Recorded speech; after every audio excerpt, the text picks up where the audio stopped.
to cause them to aid each other, to administer them jointly with each other, to take all necessary measures concerning them,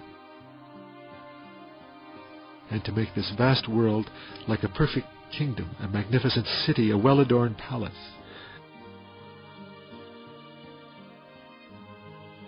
Leaving aside the vast spheres of this imperious and merciful administration, since it is explained and proved in important sections of the risale-i, such as the 10th word, we will show by means of a comparison a single page and stage of that administration as it manifests itself in the spring on the face of the earth. Let us suppose, for example, that some wondrous world conqueror assembled an army from 400,000 different groups and nationalities, and supplied the clothes and weapons, the instructions and dismissals and salaries of every group and nationality, separately and variously, without any defect or shortcoming, without error or mistake, at the proper time, without any delay or confusion, with the utmost regularity, and in most perfect form. No cause other than the extraordinary power of that wondrous commander could stretch out its hand to attempt that vast, complex, subtle, balanced, multitudinous, and just administration. Were it to stretch out its hand, it would destroy the equilibrium and cause confusion.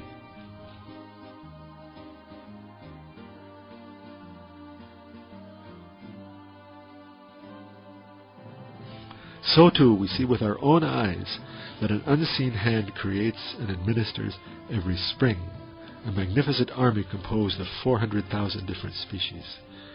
In the autumn, an example of the day of resurrection, it dismisses 300,000 out of those 400,000 species of plants and animals from their duties, and they go on leave through the activity of death and in the name of decease. In spring, a sample of the gathering that follows resurrection, it constructs 300,000 examples of raising from the dead in the space of a few weeks with the utmost order and discipline. In the case of the tree, 4 such resurrections take place with respect to the tree itself, its leaves, its flowers, and its fruits. After showing spring to our eyes exactly like the preceding one, it gives each species and group in that army of glory that contains 400,000 different species its appropriate sustenance and provision, its defensive weapons and distinctive garments, its orders and dismissals, and all the tools and instruments it needs, with the utmost order and regularity, without error or slip, without confusion or omission, in unexpected fashion and at the proper time. It thus proves its unity, oneness, uniqueness, and infinite power and boundless mercy with perfection of divinicality, sovereignty and wisdom, and writes with the pen of divine determining this proclamation of divine unity on the face of the earth, on the page of every spring. After reading only a single page of this proclamation of one spring, our traveler said to himself, "The torment of hellfire is pure justice for those who commit the error of denying resurrection. For such denial would be to refute the numerous promises and to deny the power of one powerful and compelling, a wrathful one of glory, who has promised and assured all of his prophets thousands of times and set forth in thousands of verses of the Quran, explicitly and by way of allusion, that he will bring about a resurrection and a gathering far easier for him than the thousands of miraculous gatherings that occur each spring, each more wondrous than the supreme gathering." His soul responded, "We believe in what you say."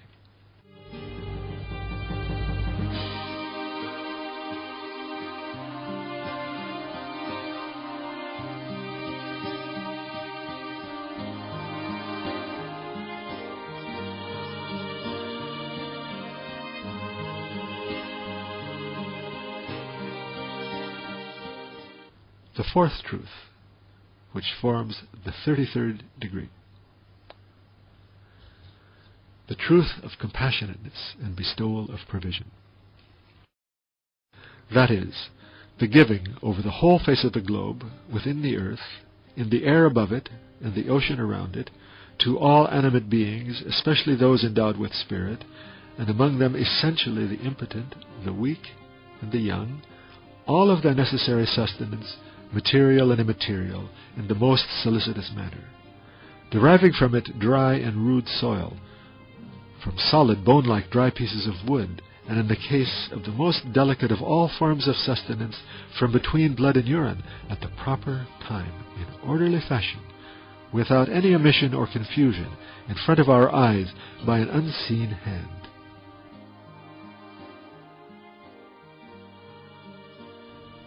Yes, the verse, God is the provider, the firm possessor of strength, restricts to God the task of sustaining and providing. And the verse, there is no moving thing on earth but depends on God for its sustenance. He knows its resting place and storage place. All is in a book perspicacious. Provides a dominical guarantee and pledge to furnish provision for all men and animals. Similarly, the verse, the beasts do not carry their sustenance. God sustains them and you, and He is all-hearing, all-knowing, establishes and proclaims that it is God who guarantees and provides for all impotent, powerless, weak, and wretched creatures that are unable to secure their own sustenance in an unexpected fashion. Indeed, from the unseen, even out of nothing. It is He, for example, who provides for insects on the ocean bed and their young. This proclamation is directed in particular to those men who worship causes and are unaware that it is He who bestows provision from behind the veil of causality. Numerous other verses of the Quran and innumerous pieces of cosmic evidence unanimously demonstrate that it is the compassionateness of a single glorious provider that nurtures all animate beings. Now the trees require a certain form of sustenance, but have neither power nor will. They remain therefore in their places, trusting in God, and their provision comes hastening to them. So too the sustenance of infants flows to their mouths from wondrous small pumps, aided by the solicitude and tenderness of their mothers. Then, when the infants acquire a little power and will, the milk ceases.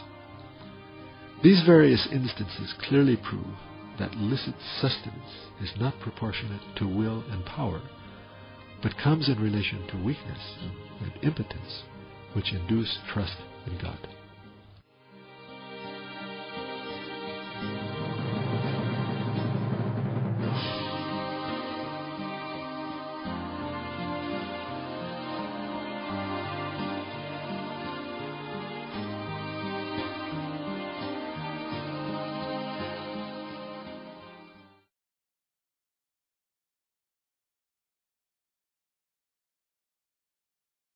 Just as the risale-i nur explains and proves the truth of the Quran in a way that is in conformity with the physical sciences, so it gives clear answers to the questions, what am I? Where did I come from? Where will I go when I die? What are my true duties and functions? Where do other beings come from, and where will they go? What are they in reality? It explains these, the most important matters facing everyone, convincingly, with clarity, and in an attractive style, illuminating minds and spirits. In this age, the enemies of religion and Islam have put the weakening of the bases of belief at the top of their programs, especially this last 25 years. The many covert assaults on the pillars of belief and conspiracies against them have been terribly destructive.